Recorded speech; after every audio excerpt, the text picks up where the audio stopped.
Hello again, you guys. It's Carly from the Poetry of Nice.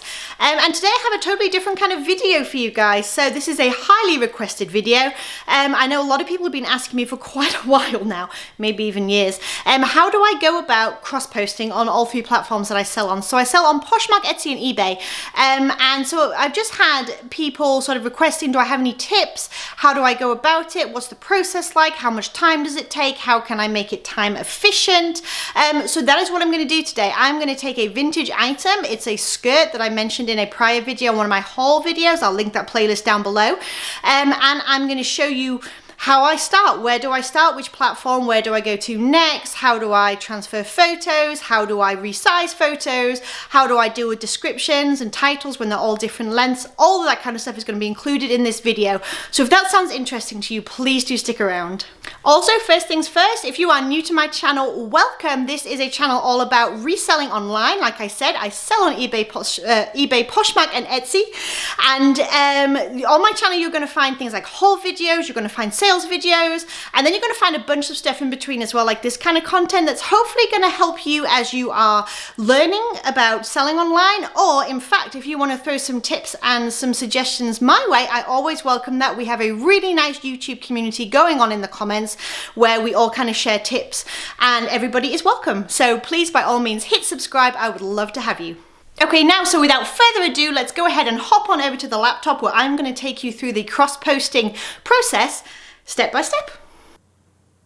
Okay then, you guys, so cross-posting. So what I'm going to do for you guys now is I'm going to break it down to you for you guys step by step how I cross-post one item on 3 different platforms. Those platforms are eBay, Poshmark, and Etsy.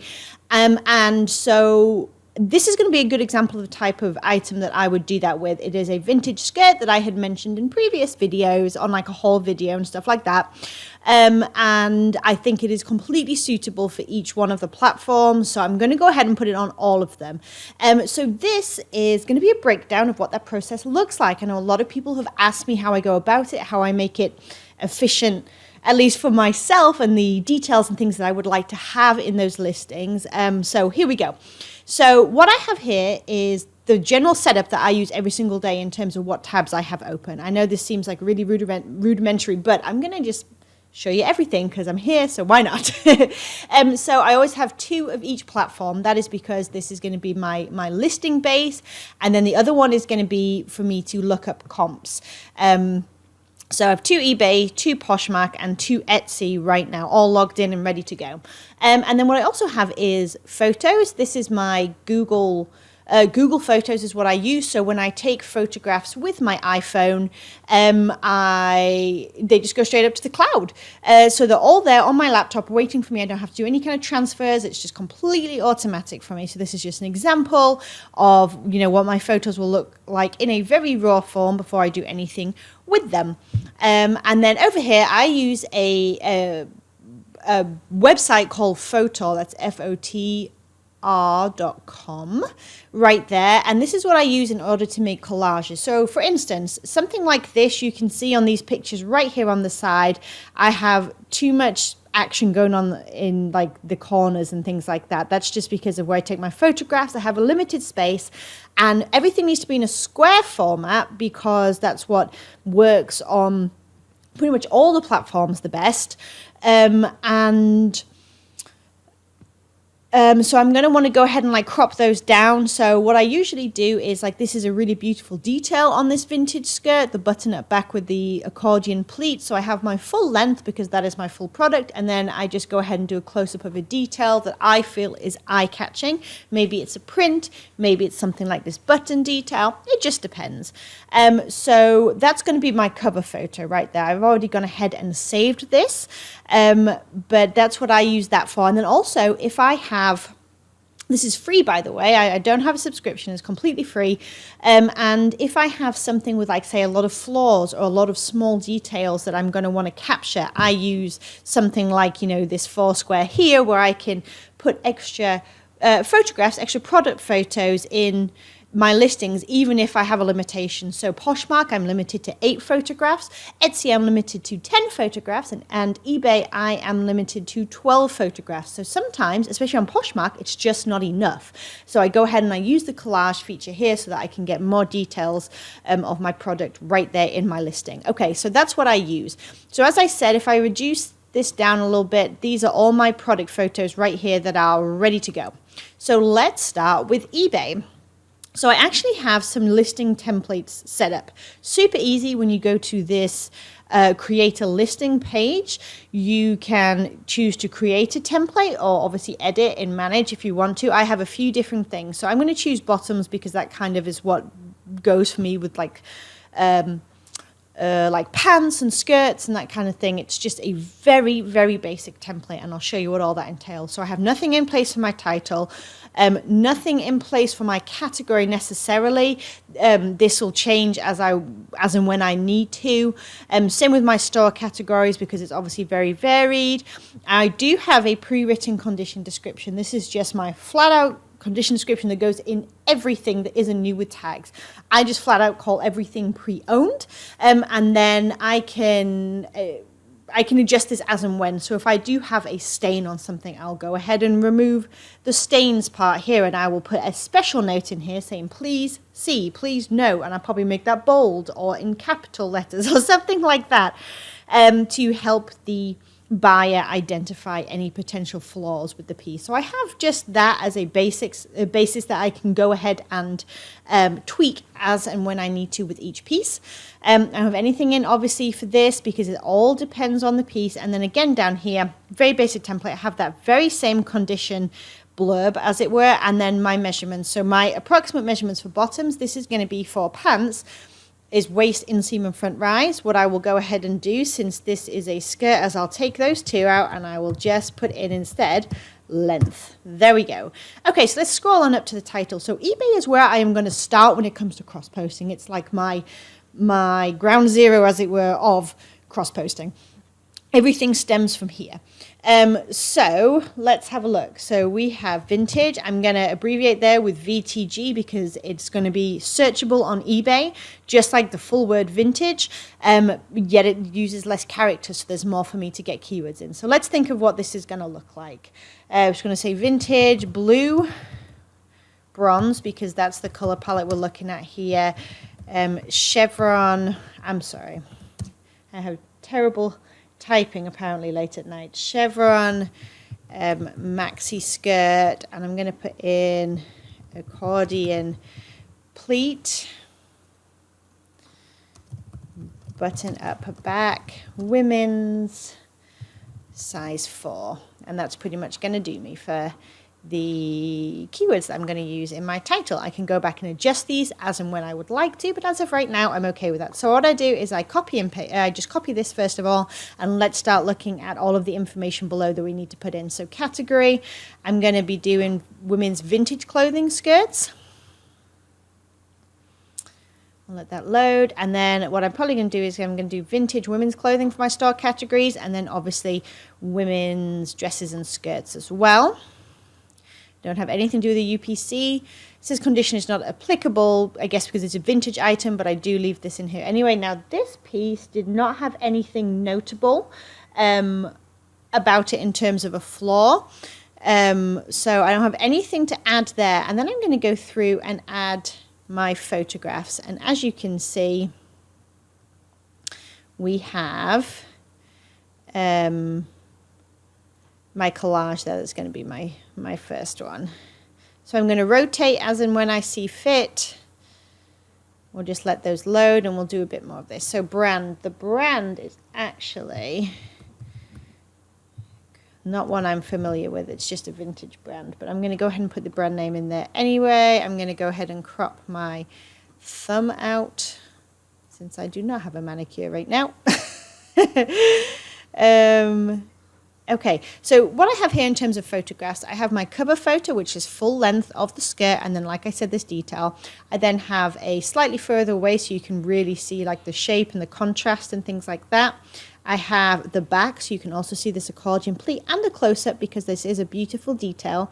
And then I have the bottom area here as well, so you can see how it's going to sit at the bottom hem. I'm going to go ahead and turn that round, and that is obviously the brand name and the size, and then below here is where I had my fabric content and where it was made. So let's move along.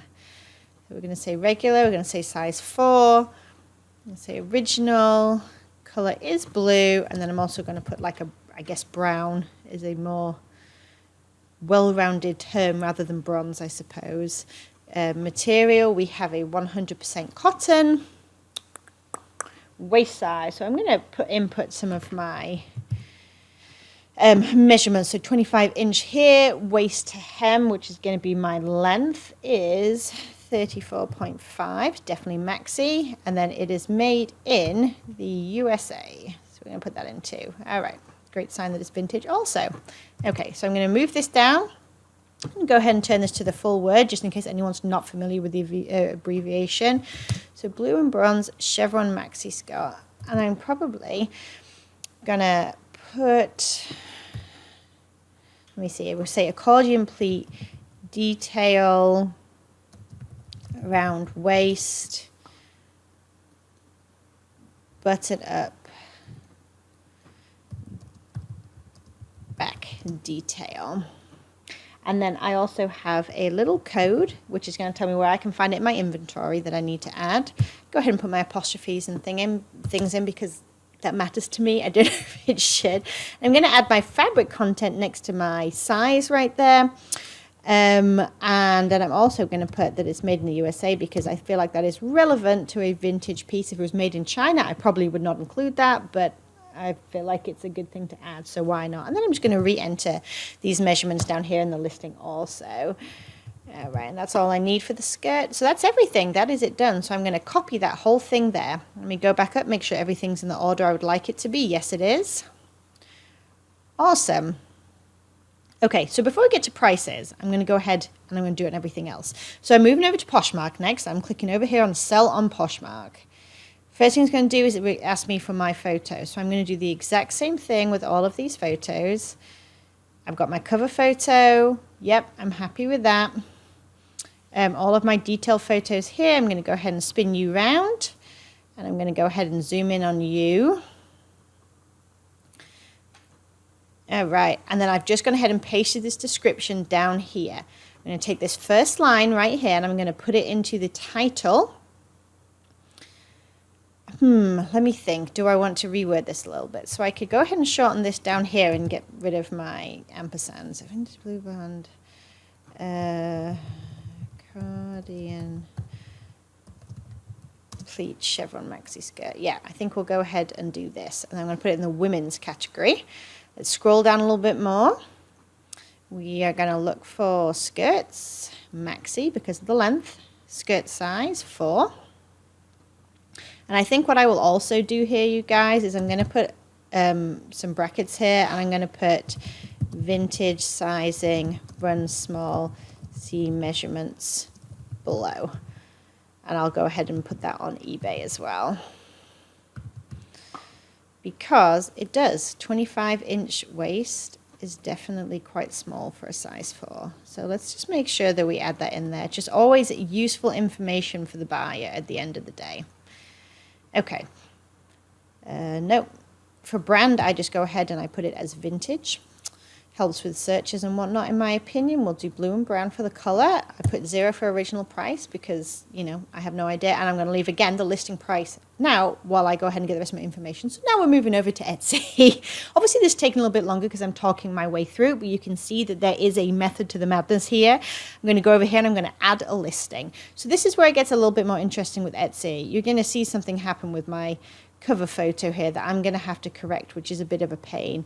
Not to mention, I'm going to have to go in and turn this around outside of Etsy because for some bizarre reason, Etsy doesn't allow you to rotate photos after you've popped them on. So, you know, maybe they should make a note of that. That would be fantastic. Okay, so this is going to go ahead and load for us. in its own sweet time. Apparently that's okay. So this is, Etsy is arguably the one that kills the most time, in my opinion, and you'll see why in a second as well, because it has tags and all that kind of stuff. But it definitely kind of slows the process down. If it was just eBay and Poshmark, it could move really, really quickly. In fact, it does move really, really quickly. But anyway, so I'm going to go ahead and, oh, just kidding. We're going to do this one. I got the same one twice. Oops. There we go. So let's go ahead and crop this down again, hide the lack of manicure. I'm going to get these in the order that I like. It's loading, it's thinking, etc., etc. Good grief. All right. Okay, and so when I scroll down, this is what my thumbnail is going to look like. So as you can see, it's pretty much chopped off the top and the bottom. I had some nice breathing room here that really gives a good example of the body of the skirt, the way that it's going to fall and sit. And this is really chopped off here. So what I do with my Etsy photos need to have more breathing room. They just do. When you do the square, it almost needs a border around it in order to be able to sort of effectively fit the whole image and not have that chopped off thing. So I'm going to show you how I rectified that without having to like redo photos and stuff like that. So I'm going to go to custom size here on the Photo website again. This is just when you get to the main page, you just select design, custom size. I use 750 by 750. Gives me a nice square. Again, it's a bit of a time suck for Etsy, right? You can see it happening, which is probably one of the reasons why I'm contemplating at this point with Poshmark doing so well. Is it worth it still being with Etsy? I don't know. We shall see. Time will tell. Okay, so I essentially take this collage I already have and I pop it in the middle of my square and I leave this white border around the edge. That is what I do. All right. No, I don't want a Christmas card giveaway. Thanks though, I appreciate it. All right, so let's see. There's my download. So now what we're going to do is we're going to go back to Etsy. I'm going to upload this downloaded image and I'm going to move it to the first square so it can go ahead and give me this preview down below. All right, so yeah, this is better. This will work. That gives me the full shape. I'm happy with that. I'm going to go ahead and get rid of that original one. Oh no, wait, I got rid of the wrong one. That's okay. That's easy to fix, not to worry. Okay, so now we've gone through all that rigmarole.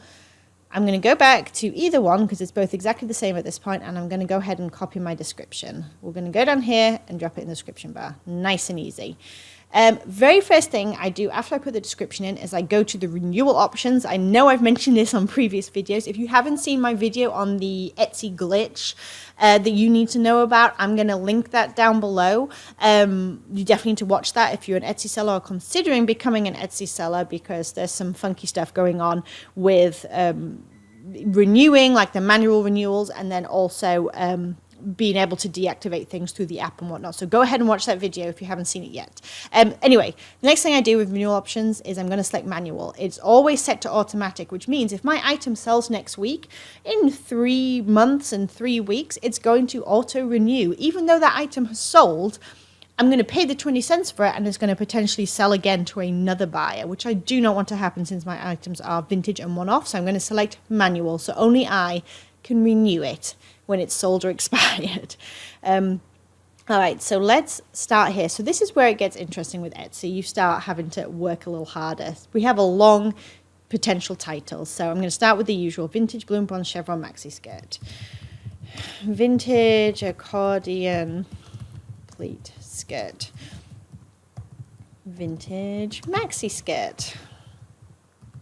And on we go. You can see all my characters back here. I'm needing to use, and I mean, as many keywords as you can possibly get in there, you absolutely should.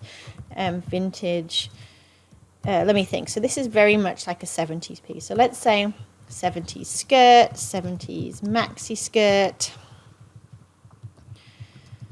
And we could even say boho skirt. Let's put the word vintage in front of that as well. Vintage.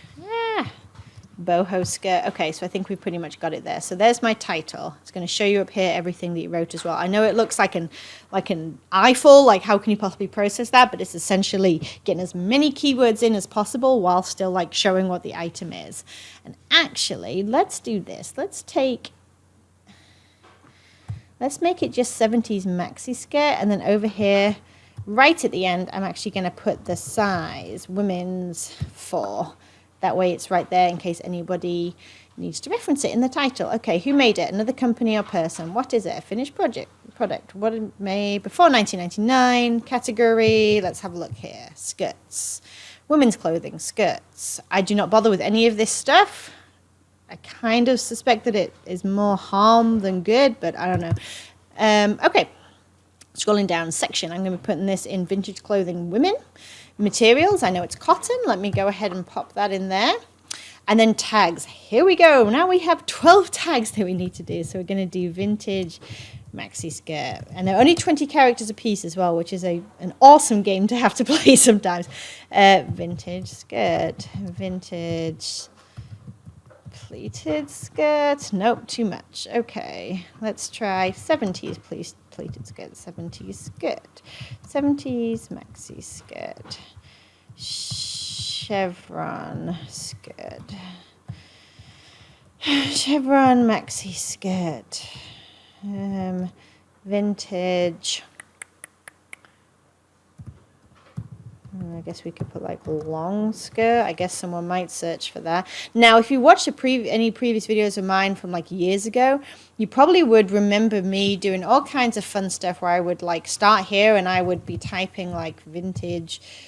I would put like vintage skirt and we would see what would come up. Vintage maxi skirt, vintage, you know, so I could see everything that was like being searched for. I do not do that anymore. And I'll tell you why, just because, again, it's the time suck thing. By the time I've done all of that, trying to get something to move quicker on Etsy, I could have listed like 3 other things on the other 2 platforms. So it's all about like just making those choices, I suppose. So I still got all my tags in. I use all my tags up. I'm not going to waste an opportunity to have a keyword and be found by somebody. But at the same time, I'm not going to draw it out. That's just my personal opinion. Let me know if you do it differently. Do you have better results? You know, that would be interesting. Maybe that's one of the places I'm going wrong, but it's kind of a choice I'm standing behind right now because I just want to get as much up there for inventory as possible at the moment. Okay, let's focus. 70s, I guess 70s fashion, 70s long skirt, let's say blue brown skirt.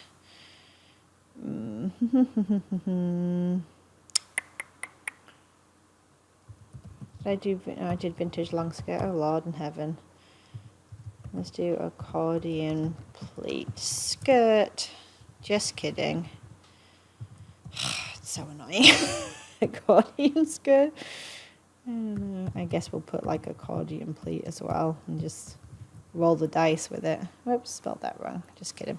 All right, all 13 used. Oh, 13, not 12, my bad. Okay, now we're down to pricing again. So I have pricing and shipping essentially to do on everywhere but Poshmark. Poshmark is just a flat, I think it's like $6.49 shipping, and I don't have to worry about that. As long as it's not over £5, it doesn't affect me in any way, shape or form, but pricing is all I have to worry about there. So let's go back here and sort out our prices.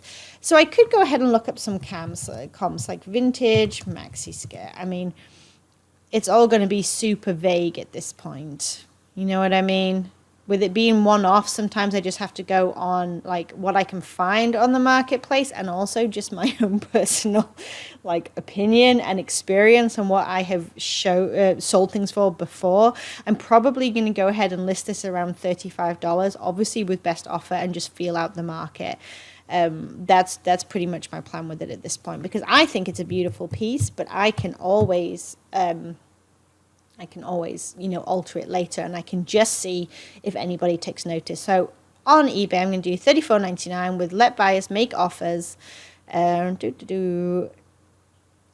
my sales tax ticked. I've got domestic returns for 30 days. I do not do free returns at this point. First class package. I do not do free shipping at this point. 1 business day.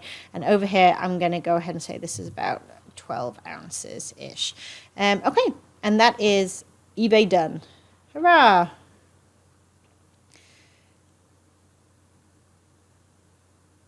She says. It's like the wheel of death. Aha, we did it. Woohoo. Okay, and so down here I've got everything in place, and I'm going to go ahead and list it for $35 as well, and we'll just see if it gets any action, if anybody is interested. Again, I could go in here and I could look up comps, but because it's not like a known brand, it's just going to depend, you know what I mean? It depends if the right person sees it and likes the style, if it's the right size for them. It's all a bit sort of haphazard with the vintage stuff, really. And again, you know, we're seeing some $40, $25, $22, $35. I'm feeling like $35 is a really nice place kind of in the middle there that's not sort of dishonoring the piece, as it were, but is also giving me a little bit of breathing room, like if I want to go down a little bit or, you know, whatnot. Yeah, I'm thinking 35 is pretty good. Okay, so I'm going to do the same thing right here. $34.95 on Etsy. I actually do 95 on Etsy. I have no idea why. I just always have instead of 99. And obviously Poshmark is a round number because they don't do the whole 99 thing. So anyway, maybe it helps distinguish them in my mind. Who knows? And then down here, I'm going to do my calculated shipping. And I'm going to put it as, again, about 12 ounces. And then I always just do what is roughly a large poly mailer for this, and we'll do about 5 there. All right, very cool. And I think that's everything in place. Yes, it does appeal to be. Again, I'm going to look and make sure that manual renewal is ticked, because that thing has got me good quite a few times. I'm going to pay my 20 cents right here, publish. All right, cool.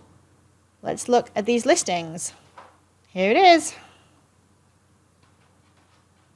Can go through, I can see all my items, see all the details, very good. There's all my item specifics, everything looks quite nice. My condition detail is showing up here. All right, I like that one. We can take a look at Poshmark. Here it comes. I'll obviously get sharing and rearrange just a little bit, but this is looking pretty nice as well, all put together. Don't mind at all. There's all my information. Okay, and then last but not least, we can look at my Etsy shop and see that it popped up there. Okay, and that is everything. So, in summation, you can probably tell that if you're just doing eBay and Poshmark, it's pretty streamlined at this point. It's basically a copy and paste job. You don't have to mess with the photographs any more than you would with the previous platform. You don't have to add any more, you know, text or information. You don't have to fill out tags, you don't have to, you know, elongate your title. The hardest part really going from eBay to Poshmark is you have to kind of edit. The title character allowance is much smaller, as is the description allowance.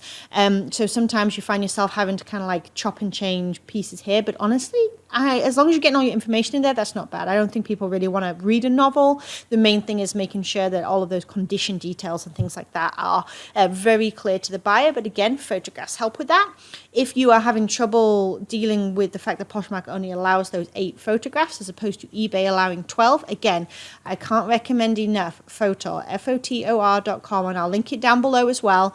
Like I said, it's a completely free website. I've been using it for well over a year now, and it's just fantastic for making collages and being able to fit a little bit more visual information about the item into your listing, even though there's a limitation on those images. And then when you get over there to Etsy, you can tell it's a little bit more laborious. It takes a bit more time. You have to put a bit more thought into it. And as I said, Etsy right now for me, it's doing okay. I've been blessed with like 2 or 3 Etsy sales a week the last few weeks. Maybe it's because I've been talking bad about her and she's trying to show me up. I don't know. But overall, it is not a huge money maker for me. I cash out pretty much like $50 to $60 a week, which is nothing to scoff at. You know, it all helps going towards bills and debt and all that kind of stuff. That is my aim with reselling. But at the same time, for the amount of time it takes me to cross post over there, as I said, I could probably throw up 1 or 2 more listings on the other 2 platforms that are performing better for me right now. So it's all kind of swings and roundabouts, and I'm having to take stock at the moment of where I want to see my time go. Anyway, I hope that this was useful for everybody who's been asking to see how I go about cross-posting. You know, I hope that there's been some information in here or some tips that will help you in that process if that's something that you're going to be exploring.